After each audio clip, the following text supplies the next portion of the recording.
This episode is supported by the Women's Health Clinic.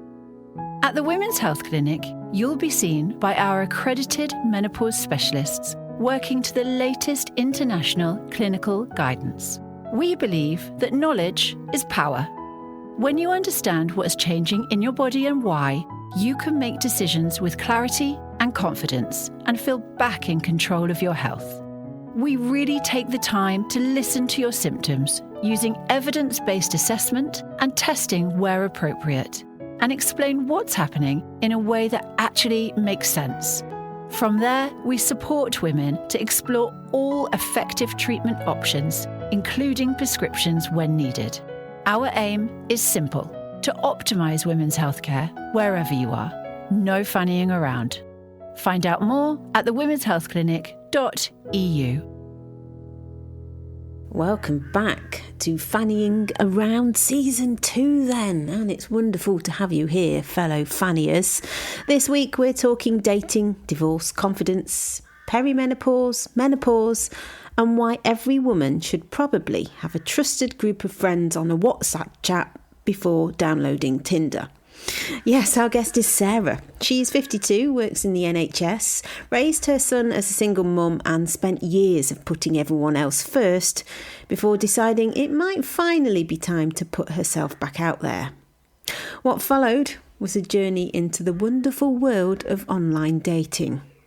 And by wonderful, we mean being catfished by a man who claimed to be 5'11", receiving more unsolicited photos than anybody could possibly need at 2 a.m. in the morning, navigating married men masquerading as single, and placing a Deliveroo order containing condoms, lube, a loaf of bread and a pint of milk just to make it look a little less suspicious. It's a brilliant episode, but beneath the laughter and the Tinder horror stories is something much more powerful. Sarah talks openly about how menopause affected her confidence, her anxiety and her sense of self, how HRT has helped her feel like herself again, and why she now feels more confident in her 50s than she ever did in her 20s. This is a story about second chances, friendship, resilience, finding your spark again and proving that life doesn't stop at 50. It's just actually getting started. So, whether you're happily coupled up, newly single, dating, not dating, or simply here for the stories, settle in. Let's fanny around with Sarah.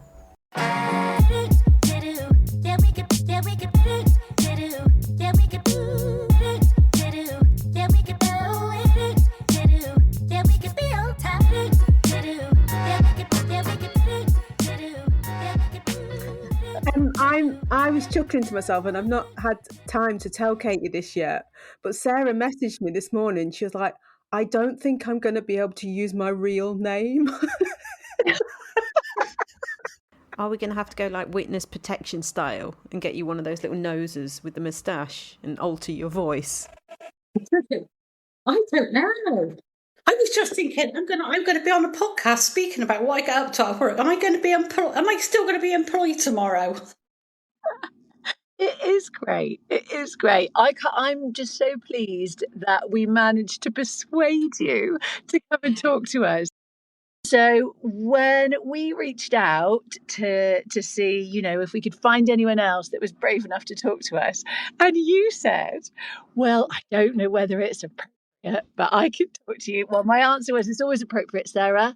And then me and Ruth proceeded a bullying campaign to get you on Fannying Around, and here you are. Yeah. Well, my friends have been telling me to do something like this for ages. They said you need a podcast or you need to start vlogging about Tinder and all these dating apps, and I've always been too scared to do it.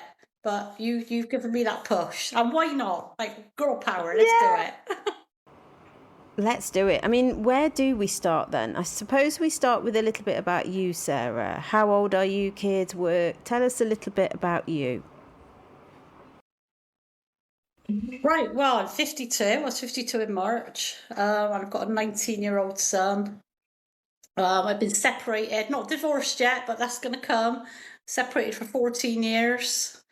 So 10 of those years completely single was quite traumatized. I was like, I'm not ever going through that ever again. And it knocks your confidence as well. I think, somebody cheats on you and it does knock your confidence. So, and I just concentrated on bringing Harry up, really. He was my main concern, and just sort of ploughed everything into looking after him and bringing him up and trying to run a house, working 2 jobs at the time. So yeah, I worked in the NHS for 28 years for my sins. When did you get your medal, Sarah? Where do I what, Katie? When do you get your medal from the NHS? You deserve it. Tiny little badge. Tiny little badge. Tiny little badge. Get this woman a medal. Let's start with hormones then, as this is what we're kind of supposed to talk about on the podcast, but we do need to go down the dating route very soon. In terms of hormones then, perimenopause, menopause, how are you at the moment? So, all right. I think I've started. I emailed Katie a little while ago, didn't I, Katie, about HRT, and I was just starting on this journey. That was a few years ago, I think, quite a few years ago now. And it took a bit of jigging around. I was on sort of tablets and stuff, and none of it sort of seemed to work. And I was just getting really bad anxiety, just all the symptoms, there's everything, like anxiety, joint pain, just not feeling right, just feeling absolutely awful. And I just did put it down to sort of struggling with the house, struggling with being a mum on my own. And then people kept saying to me, do you think this is a menopause? Do you think this is perimenopause, mate? And I was like, no, absolutely not. I'm not, no. And then I thought, well, actually, it probably is. So I've been on the HRT patch for a couple of years now. And I literally can't rate it enough. I think it's given me a bit of a zest for life. I've joined a gym, started healthy eating, out there on the dating scene, which I never would have done. And I think a lot of that is, through the HRT.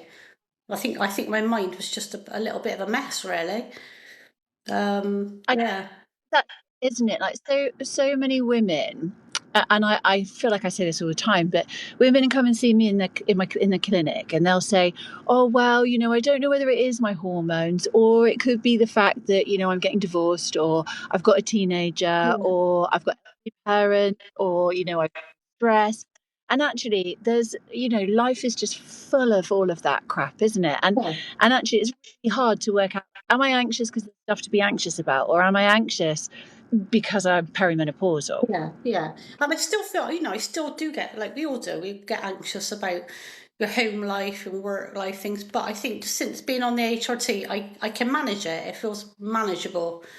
Whereas at the time, it didn't. I just felt like I was sort of losing control a little bit.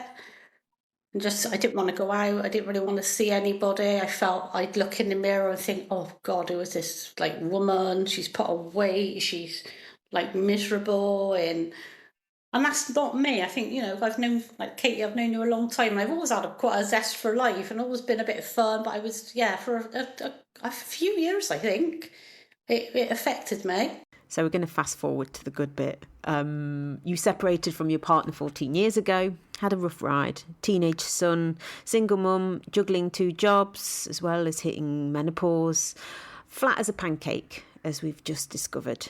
But you sorted out your HRT, and then we get this vivacious Sarah that appears in front of us right now, who in her own words has completed Tinder.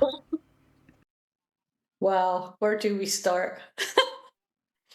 Friends had actually been on to me for quite a long time about, come on, Sarah, get back out there. You need to start, get yourself out there, just get dating. And I've got amazing friends. I'm so blessed. I've got the best bunch of friends. But it's not quite the same as having a man friend, is it? So, it's not. I'm like a little bit of eye candy. So I was, come on, get on the dating app. I was like, no, that's hideous. I cannot, I'm not doing it. No. And then I turned 50 and I thought, do you know what? Let's just have a little look. Yeah. There's nothing wrong with a little bit of window shopping. Let's just see. let's just see what's out there. So I did. So start at the beginning then, Sarah. You're quite tech savvy. Did you set yourself up? Did you take your pictures? Because there'll be a lot of ladies listening to this thinking, God, I'd love to do that, but where do I start? So I only knew really of Tinder. I thought, I've only heard of Tinder, so let's go on Tinder, although apparently Tinder's not the best one. I think it depends what you're after, Sarah. Yeah, it does. Yeah, and at the time, Tinder was fine. So, yeah, set myself up on Tinder, took the pictures, put a little bit of a history in, and then you start doing the old swipey thing. I was like, oh, okay. And then, I actually, at one point, I didn't realise I had to set an age limit. So Oh, crikey. A bit of a cougar, were you, Sarah? well, I was getting from 18 up into 100. Spread that net wide. Gotta catch them all. A bit too wide, that is. So I was thinking, what's going on? Why am I getting these really young guys, and then somebody on a Zimmer frame? Like, what's going on? Yeah, I figured out the age limit, and that's fine. So I think I set from about 35 to 60. So I thought that's okay. That's okay. That's fine. And that was friends telling me, Aimee, you've got very young mind, Sarah. Set it low. But I mean, 18 was a little bit low. I didn't want to be meeting up with any of Harry's friends or anything. That would have been a bit embarrassing. I mean, the dating sites, they are good fun, aren't they? You have a glass of wine in the evening when you're on your own and you have a little look through and you think, oh, maybe. And it's all good fun until that point where you actually have to meet a real life person. And it's really difficult if you've been on your own for a while and you're quite happy just sitting in with the dog and watching a bit of telly and just using sort of Tinder for amusement. So how was that first date, that first time when you had to really put yourself out there? I can't really remember too much about the first one because there's been quite a lot. But the very first one, I remember he was a bold guy, tattoos. That's my sort of thing. I like him, a little bit, rough around the edges. I thought, oh, he looks quite nice. I do like a taller guy. I was married to a short guy for years, and I think that's quite, that's traumatized me a little bit. So I'm not for short men. So I remember he said he was 5'11". So I took up to meet this guy, arranged to meet. We've been chatting for a couple of weeks, arranged to meet him in town for a drink.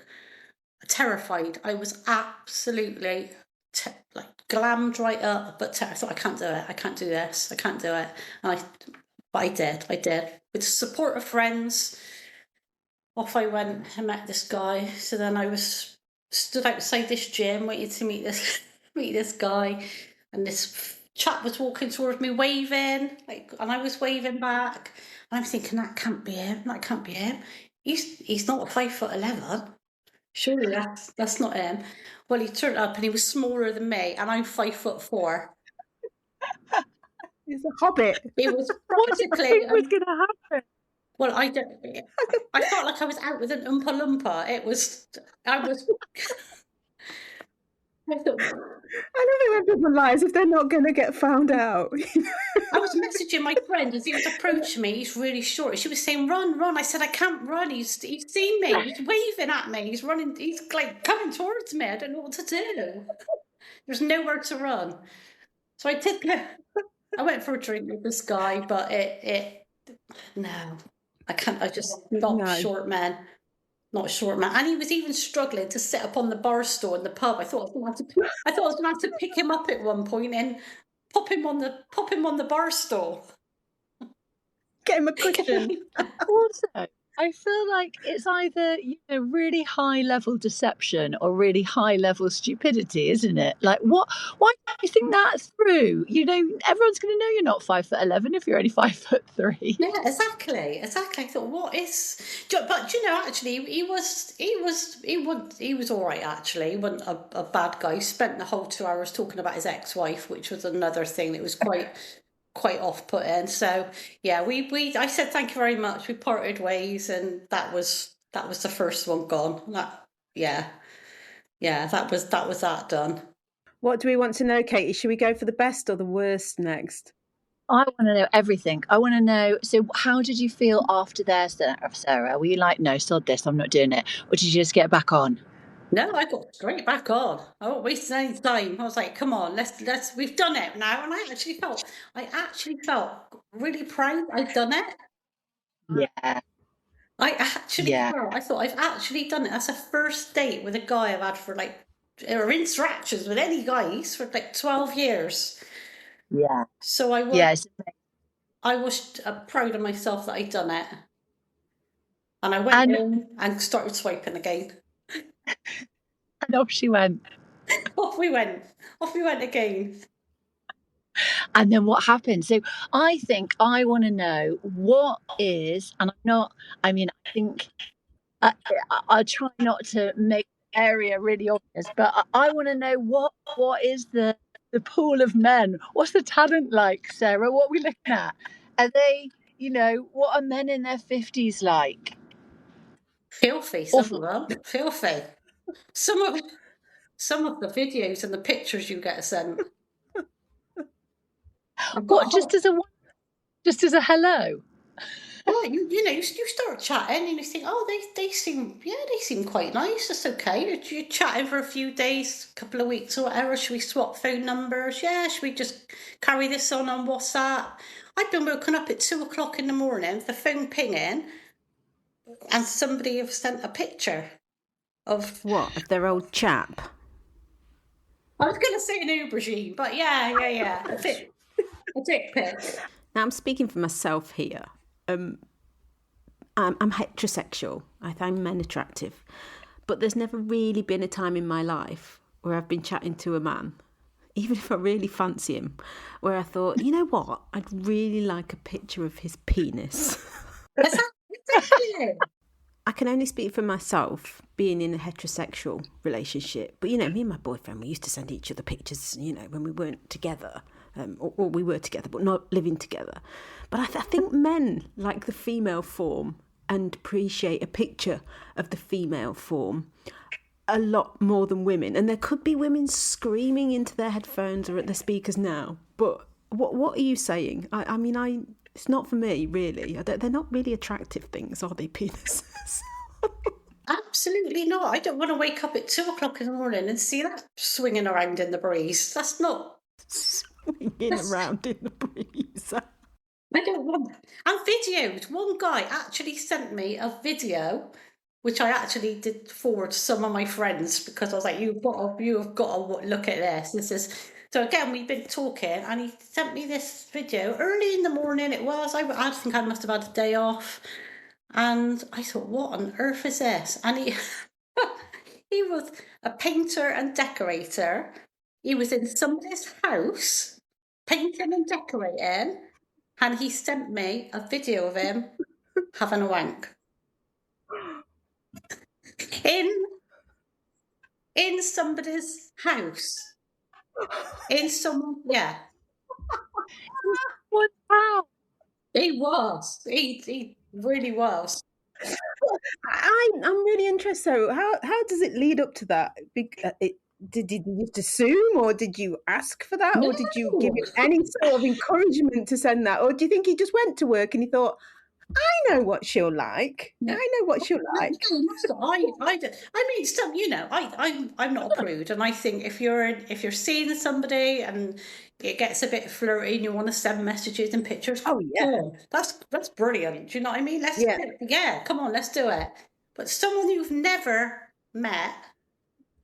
So, and I state now from the beginning, look, when I swipe with these guys, if you're going to send me dick pics or videos of you pleasuring yourself or whatever, you're automatically going to get deleted now because I've got a folder full of that stuff on my phone. I don't want anything else. That's an automatic ban. I wonder how many other women have also got folders full of penises on their phone. And then they ask for something back. Well, can you send something back? Like, they want a picture of your... I usually just send them a picture of my cat, to be honest, and say, here's a picture of the pussy. Is that what you want? So Frank the cat gets a mention now. I think it is hard. And back to the point before we go on to more of your stories, we need to hear them all, Sarah. But I think sometimes you can be in the mood for online dating, and like I've described, you get home, you get a glass of wine, and you're quite in good spirits, and you can take it in really good spirits. But sometimes, especially if you've got friends that are in relationships, or it can be quite soul destroying, can't it? Where you just think, oh God, is this all that's left? A hobbit sending me videos of himself wanking. Like it can make you, well, it certainly did me when I was on the dating scene. It can make you sometimes feel worse and send you a little bit back, so you think, oh, do you know what? Like you said, hang out with my cat. I'd rather just not bother with that. And do you think, there's been this term coined for, the cat ladies of this world. Do you think that's women that have just gone, do you know what, sod that, I don't need a man, and have just thought, I'm actually better off on my own. Yeah, and I've got friends that have been online dating, and they think that now. They're like, I'm just not doing this. But I just think I think you just got to filter out those bad ones. And in the beginning, I was getting a little bit disheartened, because you have the old ghosting thing as well. You'd be messaging somebody, and then you get up in the morning and they've completely ignored you. And I did for a little while. I did take it to heart. I was like, oh, well, what have I done? Or like, why is this happened? But I think the last sort of 6 months, I'm more like, do you know what, whatever. Like, I think you've got to be a little bit. You have got be a little bit hard to it. I'm not kind of take it to heart, really, and I just think, well, they weren't for me, whatever, move on, next one. I think you just got to keep going. And I've got a lot of friends that have met their partners and husbands on dating apps as well, and they're they're brilliant. They're in really happy marriages and relationships. So it's not all doom and gloom. It's just filtering out the bad ones. And what role, Sarah, do you think? So is this that you would have felt confident doing in your 20s? And if so do you think that actually having that kind of 10-year feeling, kind of getting over everything that happened, and also into perimenopause, do you think that your hormones and having HRT, or your hormones back now, have kind of enabled you to live life as you would have in your 20s? Or is this something entirely new to you? Yeah, I feel I've more confidence now than when I was in my 20s. Definitely. I've definitely, but that's only, I suppose, the last sort of few years. But I definitely feel more confident now as a 52-year-old woman. I think I'm less tolerant to sort of bullshit as well, to be honest. And I'm just out there. If you like me, you like me. If you don't, you don't. I know I'm a good person. I've not got anything to prove. I think we spoke only last episode about, as your estrogen drops, your tolerance for, twaddle drops as well. You just think, and I think yourself a lot better. And I was just looking at these people that hit their 30s and the 40s, and they say, oh, you get better with age, life gets better. But actually, and we've touched upon this with the podcast, when you hit this point in life, this time in life, it is you can we've called it almost a rebirth, because you can embrace it and go, well, I know myself a lot better. I've actually got nothing to lose. I'm my kids have grown up, in your case, got a career, and it's that second part of your life where you think, I'm going to smash this. It's having that, it's getting sort of, and having that confidence, and like you say, just getting yourself out there, and then once you've done it once, you've done it twice, and you can carry on and growing in confidence. So we want more, Sarah. Where are we up to now then? Have we had any particularly bad dates or particularly good ones? We want the good, the bad, and the ugly. I think we've done the ugly with the painting and decorating man. That was an ugly experience. My friends are going to laugh now when they listen to this. So they know that this story's coming. So I did match with a guy. We were talking for a couple of weeks, He was stunning. Absolutely stunning. A big beefcake, tattooed guy, funny, the gift of the gab. We FaceTimed, we spoke. And then sorry for anybody listening, you're going to hear the story again. I hopped on a train and went and met this trucker guy. I won't say his name, but I went and met this, because everybody know who he is. I met this trucker guy. He picked me up from the train station in his lorry. Not that I condone going off with strange men. Don't do it. My friends have got me on a tracker, by the way, so they could see what I was doing. And I ended up in a hotel with this gorgeous, gorgeous man. And, you know, your faces. I love your faces. Sarah, I am literally living vicariously. I'm there. I'm in the hotel with you. And I've got to be honest, it was the best sex I have ever had in my entire life. Amazing. It was. I thought, I am not letting this man go. I don't know. I actually don't know what happened to me that day. Must have been like proper feral that day. But the funny thing was, I thought, I'm gonna have to take condoms and stuff. So I'd done a Deliveroo order before I went to meet him because I didn't want to go to the shop to buy them because I was too embarrassed. So I Deliverooed some condoms and some lube, and then I chucked in a loaf of bread and a pint of milk. Just to make it look less, you know, suspicious. Just in a loaf of bread. And the little guy turned up on his moped and delivered it to me. It was fine. That is brilliant, Sarah. Oh, my stomach hurts.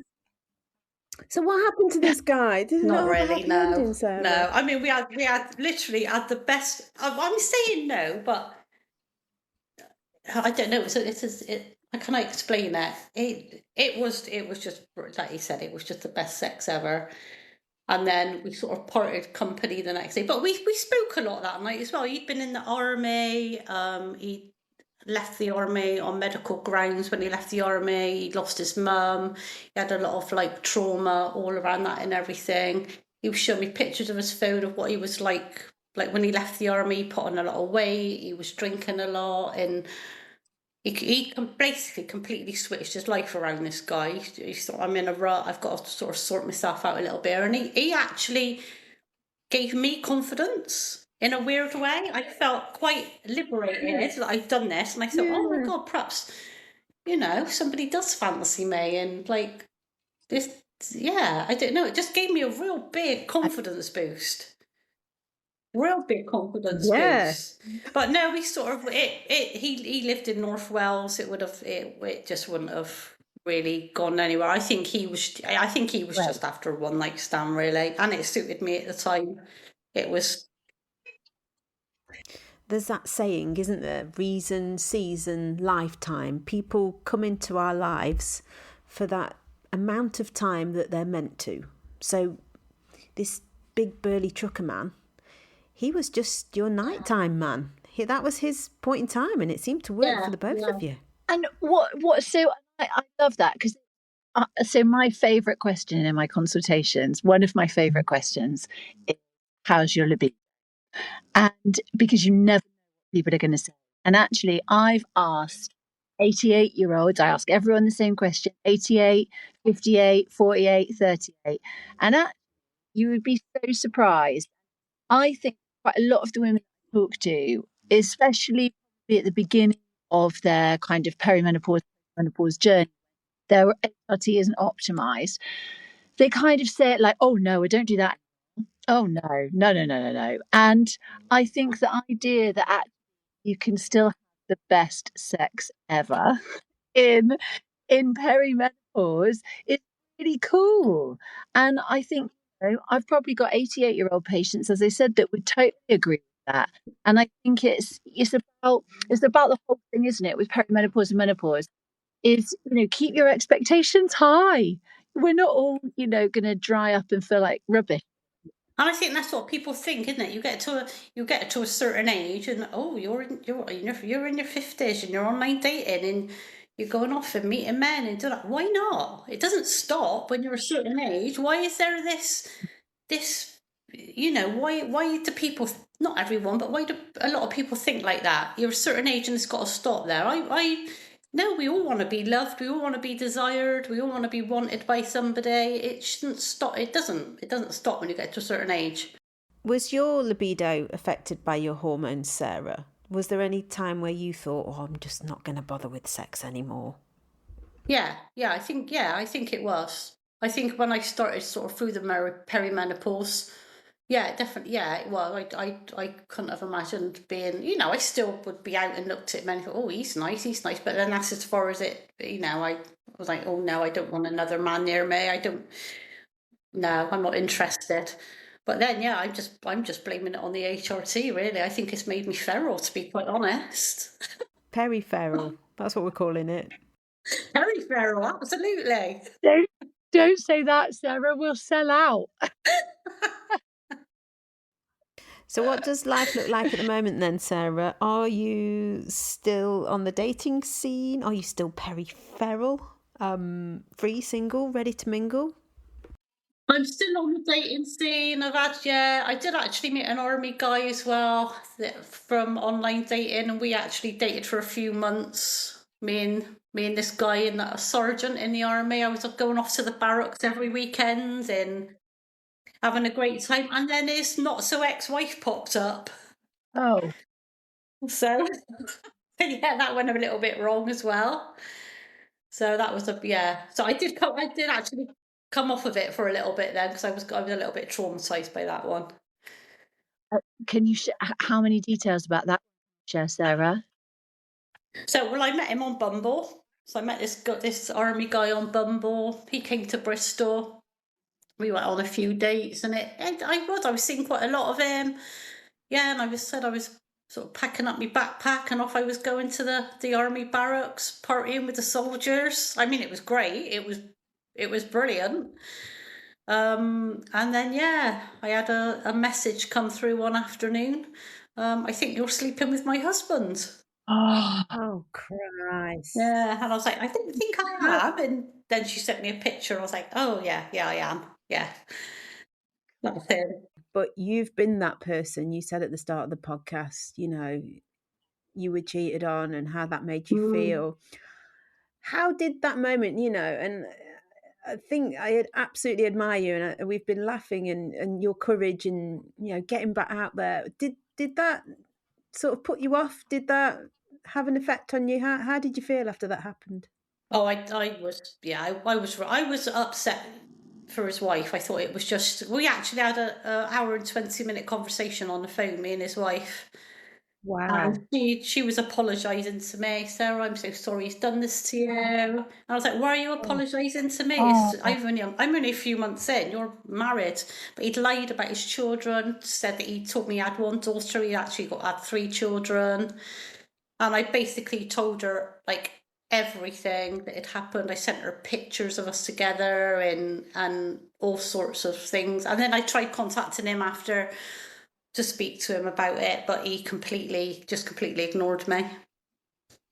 Aren't women amazing? I love the fact that his wife has rung Sarah and they've had a chat about it, and almost, you hear that a lot, don't you? Yeah. We had a really good comment, and she did actually say it's not the first time he's done it. Oh, it's so sad, isn't it? Yeah.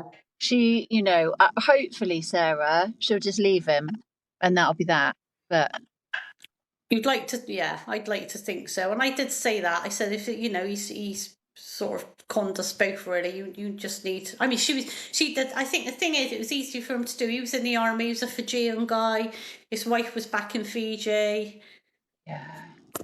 So I just think it was, easy for him to get away. But he had actually told me as well that before me, he'd been dating a female soldier in the army the previous year. And the only reason that they'd split up is because she'd been posted somewhere else. So I told his wife literally all of this. I sent her a screenshot of his Bumble profile. And said, look, he's on. he's got himself on dating apps. Here's a question for you, Sarah, then. I mean, we've dated before the apps, before it was all online, old fashioned, go and meet someone for a drink or bump into someone in a club. Do you think that the way that we're treated and how we treat each other and our attitudes to relationships have changed because of the throwaway nature of these apps and the swipe? And you hear a lot. My question comes from the experience you've just been through of men, looking for a bit on the side, and this sort of, attitude towards each other. It's easier to behave like that when it's online and it's just on an app. It's like just playing a game almost. Yeah. I just think you're kind of disposable, really. You're okay to talk. Not everybody's the same on these apps, but I just think you're a little bit disposable. You'll be talking to a guy, and I think it's almost like, oh, she's okay. I'll keep talking to her until they think somebody better comes along, and then you're pushed away. Then they start talking to somebody else. So I think you are a little bit. I think you've got to be quite not thick-skinned, but you've got to be prepared to be let down by a lot of these guys on the apps, because you are disposable. I think a lot of them are looking for perfect, and none of us are. None of us are. No. None of us are perfect. No. But I love that you've got more confidence now than you did when you were in your 20s. I love it. That's how I feel, Sarah. I feel like in my 20s, and I feel like I was lucky, because when I hit perimenopause, I didn't stay in it. Well, I'm perimenopausal, but I got myself an HRT pretty quickly. But even probably about a year and a half feeling dreadful, really knocked my confidence. And actually, I in those points, my God, how am I ever going to feel, as good as I did? Now, at 41, I think, bloody hell, I probably could have married better, actually. I did. God, not everybody's bad. I've actually met some really nice guys. I've been on some really nice dates and met some really nice guys. But they just weren't for me. But they weren't, horrible guys. They were nice guys. But you just got that. There just wasn't that connection there. But yeah, I'm going to keep going. I'm not going to stop. No, definitely don't. I mean, like Katie says, we are living our life vicariously through you. And I hope that Sarah is going to be our first fannying around wedding. Can you imagine that? I've got to get divorced first. Oh, yeah. That's more matter as well. Sarah, what does Harry think of his mum on Tinder? That was just going to be my question. Yeah, what does Harry, your son, think to all of this? Right. So obviously I joined these apps a couple of years ago now. So I just dropped it into a conversation when I said, I've joined Tinder, a couple of dating apps. Oh my God. Have you really? I don't want to hear about that, Mum. Enjoy yourself. Have a nice time. I don't want to know about it. But he's not a silly boy. I've gone out on a few dates and I've sent him the message, lock up tonight, mate. I'm not going to be home. See you in the morning. Stay in at a friend's. He's like, yeah, okay, Mum. I love it. I'm really curious. Where do young people date now then? Are they really genuine 18-year-olds on the apps, or do they do something else? I don't know. He's just started seeing a girl, but it's someone that he's known for a little while. So I honestly don't know. I couldn't tell you. Maybe I should put that age back down to 18, and I could get back to you and let you know. Data collection. Yeah, you can be a cougar in the name of market research. Oh, brilliant. I love this, Sarah. I've really enjoyed it. And I really hope, like I said, I really hope that women that are listening to it who are either, single or perhaps not single and actually in a really long, happy relationship but don't have a libido and are thinking, oh, well, that bit's done. I hope, and I'm sure, will be inspiring and will, get them to either get their hormones sorted so they can get their libido back, or on Tinder, do something about it. Yeah, because it's all to play for. Yeah, I think, yeah, definitely. And just go out there, just be completely, I think you just got to be completely open-minded. Just go with the flow and don't write off 50-year-old women, because we've got a lot to give us 50-year-old women. A lot to give. Sarah, I think we should do your tips for dating or going on Tinder. So go into it with an open mind. Make sure you set your age range. Yeah. When you go out on a date, tracker. Definitely on the tracker and let friends know where you are, definitely. Yeah. Get on the Deliveroo beforehand. Deliveroo, condoms and lube, absolutely. Any bread or milk you might need, optional. Yeah. Any snacks you want to take with you, you know. Little half-time treat, get the Pringles out. Pack a spare pair of knickers just in case. Just in case. And if it does go wrong, at least you've got some good content for your mates. Absolutely, yeah. It's definitely kept my workmates going, I'll tell you. They love coming on break with me. As soon as I say, right, I'm going for a break, or can I go for a break with Sarah? Because then we're just swiping away. Sarah, I feel like we need you on every month just to update us. Yeah, absolutely. Yeah, well, I'm talking to a Welsh scaffolder at the minute. Oh my goodness, there's got to be a joke about an erection there somewhere. There's too many euphemisms there, isn't there? I can't cope. I can't cope either. I mean, my stomach is actually hurting from laughing. Sarah, it's been an absolute joy. One final question that we ask everybody that comes on the podcast. If you could have a chat to a young 20-year-old Sarah and give her a bit of advice, a few pearls of wisdom, what would you tell her? Just live your bloody life, have fun, enjoy yourself, do what the hell you want, within reason, keep yourself safe, life's short, get out there and just do what you like. Enjoy yourself, girl. Go for it. I love it. Thank you for having me on. And yeah, I'll let you know. Maybe we could have a little second part and I can update you with some more. Well, you've said it now. Absolutely. Have your hand off. Listen, Sarah, we'll take you up on that. Consider yourself a regular. Thank you so much. Okay, definitely. You let me know. You've got my number. This episode of Fannying Around is supported by Clear Boost, a women's health supplement range I created after years of working in clinic and seeing how confused and overwhelmed women felt by supplements. Each product is designed to support the symptoms that I see most often: hormone changes, low energy, poor sleep, low mood, and stress, using ingredients chosen for their specific roles in hormone regulation, energy production, and nervous system support. The idea was to replace long random supplement lists with a small number of targeted formulas so women know what they're taking and why. Find out more at clearboost.eu. Where do we start with Sarah? Where do we start? You know what? I used to bloody love working with Sarah, and she says we're trying to go on her break. I used to want to go on break with Sarah. She's so great. And do you know what was really lovely? When I worked with Sarah, so this is before I had my kids and before perimenopause, before anything like that. And she was so vivacious and full of life, and like the person that, you know, everyone wanted to hang out with, and always had a funny story. You know, always working with Sarah was really good fun. And I think that didn't see her.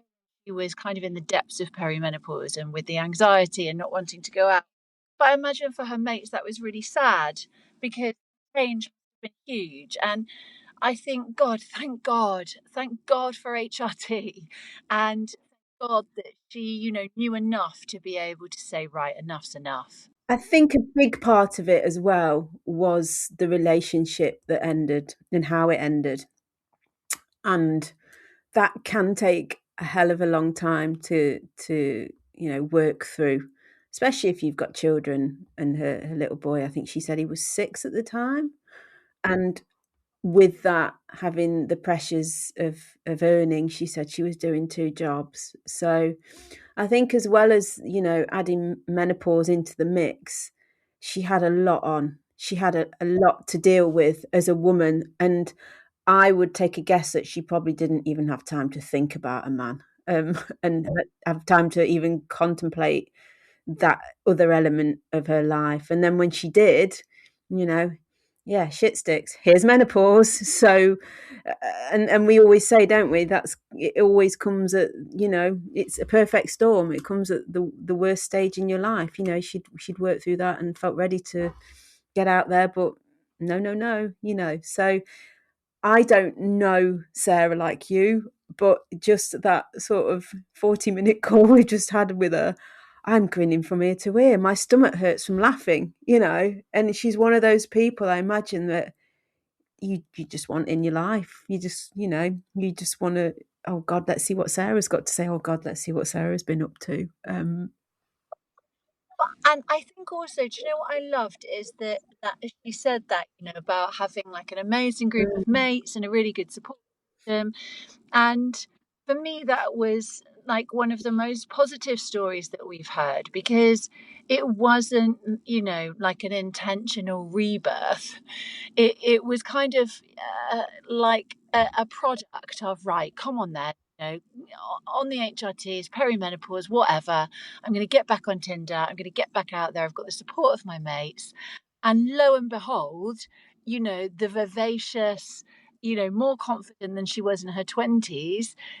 How Yeah. brilliant, because actually she feels better than she's felt in a very long time. And that's really good. I think as well, when we all sort of fit into roles in our friendship groups, and some I see, and I've been that person. You're the clown, you're the daft one that sends themselves up, makes everyone laugh. Don't take life too seriously, and I imagine that performance and being that sort of part of her group of friends gave her the confidence to go out there, because she was going out there as Sarah, our mate, and with maybe some stories to tell the girls, and that gave her a lot of confidence, I felt.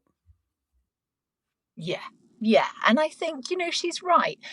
Every woman wants to be wanted, and well, do you know what? It's not women, is it? Yeah, Every person, yeah, every yeah. man wants to be, desired and loved and liked and touched. And I think all of these things are really fundamental to how we feel about ourselves.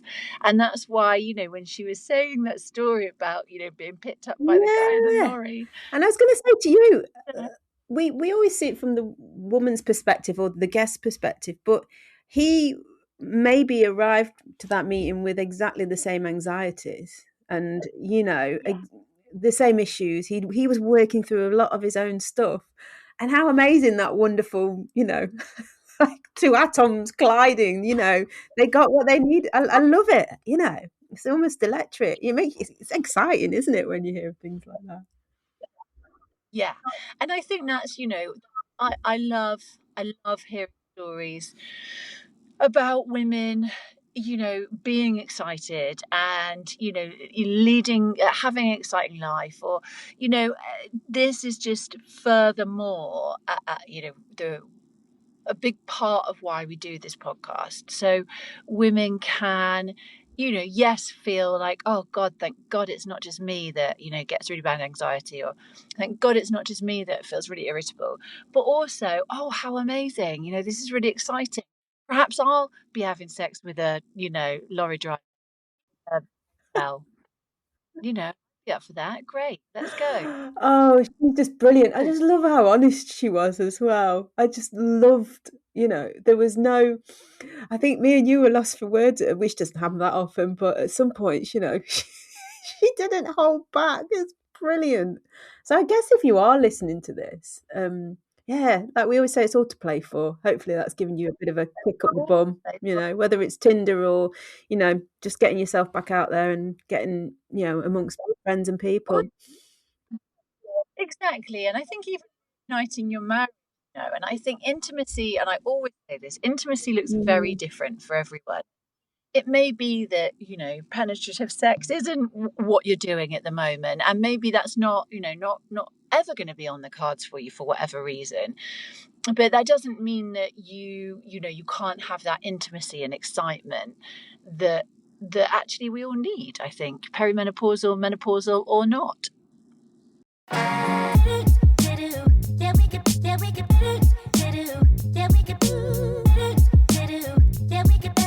Fannying Around was brought to you by Everything's Rosie, presented by me, Rosie Frost, and Katie Pitt-Allen, and sponsored by Clear Boost Supplements and the Women's Health Clinic Europe.